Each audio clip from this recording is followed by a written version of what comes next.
حضرت عیسیٰ علیہ السلام ایک قبر کے پاس سے گزرے تو عذاب ہو رہا تھا، چند گھنٹوں کے بعد گزرے تو وہیں رحمتوں کا نزول ہو رہا تھا۔ حضرت عیسیٰ عرض کرنے لگے مولا میری مجال نہیں میں پوچھوں، چند گھنٹے پہلے یہاں عذاب تھا، اب یہیں کرم ہو رہا ہے، اللہ جس نے کوئی نیک عمل کیا تو ہے نہیں، خبر میں تو عمل ختم ہو جاتا ہے، اتنا کرم کیسے؟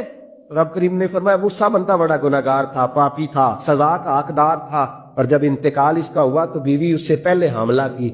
اس کے انتقال کے 2-4 مہینے بعد بچہ پیدا ہوا، اس بی بی نے بچہ پالا، آج 4.5 سال کا بچہ مکتب گیا ہے، استاد نے بسم اللہ شریف پڑھائی ہے، اس کے بچے نے توتلی زبان پہ کہا بسم اللہ الرحمن الرحیم، تو مجھے حیا آئی ہے کہ اس بیچارے کو بھی لفظ نہیں ادا کرنے آتے، زمین پر بیٹھ کر یہ توتلی زبان سے مجھے رحمان اور رحیم کہے اور میں اس کے باپ کو سزا دوں، بس بچے نے ایک دفعہ بسم اللہ پڑھی ہے، میں نے باپ کے سارے گناہ معاف فرما دیے۔